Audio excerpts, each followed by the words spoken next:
माझा fire number achieve झाला, पण मला कॅपिटलला माझ्या हात लावायचा नाही आहे आणि माझ्या मुलांनी पण लावायला नको आहे, तर मग काय करायचं? म्हणजे त्यांनी त्याच्यातून येणारं जे इन्कम आहे ते मिळेल त्यांना, पण कॅपिटल सतत वाढत राहील आणि त्यांनी कॅपिटलला हात नाही लावता कामा. सो कॅपिटलला जोपर्यंत आपण रिडीम करत नाही, कॅपिटल एक्सपोनेन्शियली ग्रो होतच राहणार आहे.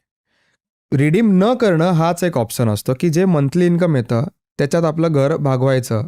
काय होतं की माझं घर भागलं नाही त्याच्यात, तर मग आपण कॅपिटलमधनं पैसे काढतो. सो लॉक इन असं काही नसतं. सो मी नेहमी लोकांना सांगतो की जोपर्यंत म्युच्युअल फंड्समध्ये गळ्यापर्यंत तुमची गरज नाही तोपर्यंत रिडीम करू नका.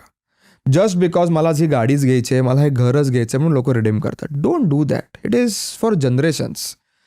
कोणी 30-40 वर्ष म्युच्युअल फंडमध्ये थांबला तर तो कमालीच्या बाहेर वेल्थ निर्माण करू शकतो.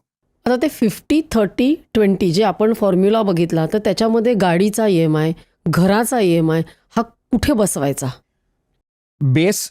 सो एक्सपेन्सेसवर मी नाही फोकस करणार, मी इन्व्हेस्टमेंटवर करेन. 50% हे नेसेसिटीज आहे. सो मी असं म्हणतो की ₹100 तुम्ही जर अर्न करताय तर मिनिमम 30% तुमचे इन्व्हेस्ट झाले पाहिजेत. ₹1,00,000 कमवत आहेत तर ₹30,000 हे इन्व्हेस्ट झालेच पाहिजेत. उरले ₹70,000 तुम्हाला जे काय करायचं ते करा. पण मिनिमम जर 30% मी जर रेशो पाळतोय तर at least I am doing something for my self. ते तुम्ही 50% केलं तर वेल अँड गुड, बेस्ट आहे. पण लोक काय करतात, मी ₹1,00,000 कमवतोय तर ₹70,000 EMI करतात आणि मग ₹30,000 उरतात, त्यात 10-15,000ची गाडी घेतात, मग उरले ₹10,000. मग त्यात सेव्ह काय करणार, इन्व्हेस्ट काय करणार, घर काय चालवणार? असं नाही झालं पाहिजे. सो 30% तुम्ही इन्व्हेस्ट केले, उरलेले ₹70,000 तुम्ही रेंट द्या, तुम्ही EMI घ्या, तुम्ही गाडी घ्या. प्रत्येक गोष्ट ही उपभोगली पाहिजेच पाहिजे. त्या वेळेला ती गोष्ट नाही केली, पोट मारून जर तुम्ही इन्व्हेस्ट केले तर ते पुढे जाऊन त्या पैशाला काहीच मजा नाही आहे. तुम्ही इन्व्हेस्ट पण केले पाहिजे, तुम्ही एक्सपिरियन्सेसवर खर्च पण केले पाहिजे, तुम्ही लाईफस्टाईलही जगला पाहिजे, बट इन प्रॉपोर्शन.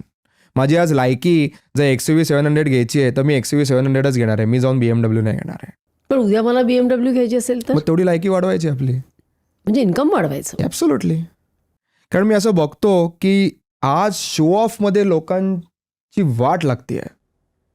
कधी मी एकदा ते फोटो टाकून स्टोरीवर टाकतो किंवा त्याच्यावर रील टाकतो, या जमान्यामध्ये आपण जगतोय आणि त्याच्यामुळे स्पेंडिंग खूप वाढलं आहे. की मी आज या हॉटेलमध्ये गेलो, लोकांनी वा वा वा म्हटलं. Don't do that. पण सेव्हिंग्सची मेंटॅलिटी मला वाटतं विशेषतः मिलेनियल्समध्ये नाही आहे. आजचा दिवस छान मी घालवला, एक्सपिरियन्स केला, फिरलो, पार्टी केली, बस. उद्याचं कोणी बघितलंय?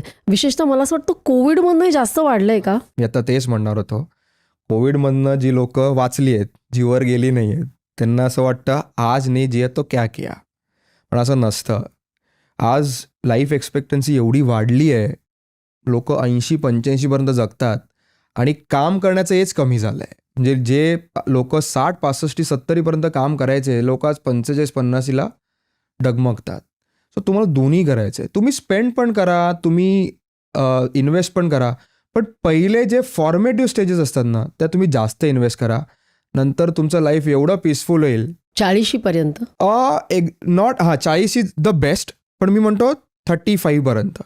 एक चांगला व्यक्ती 27-28ला एक्सपोनेन्शियल ग्रोथ करायला लागतो, ते तो 35 पर्यंत ग्रोथ करतो. या 7 वर्षात तुम्ही जर चांगले इन्व्हेस्ट केले तर 35 नंतर 50 पर्यंत तो फळं त्याला मिळतच राहतात.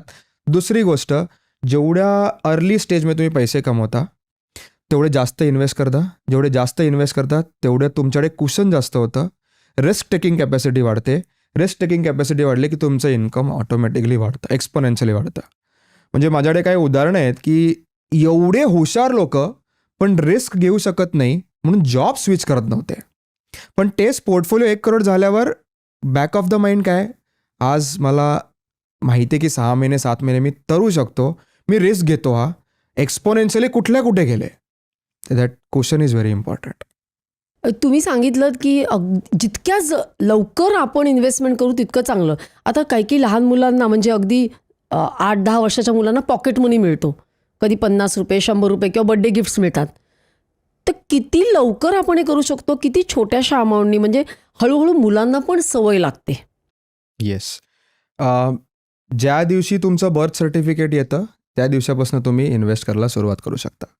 As low as I think ₹100 तुम्ही इन्व्हेस्ट करू शकता टू मॅक्झिमम नो लिमिट. याच्यात 2 प्रकारच्या इन्व्हेस्टमेंट आहेत. याला मायनर इन्व्हेस्टमेंट म्हणतो, म्हणजे मायनर अकाउंट.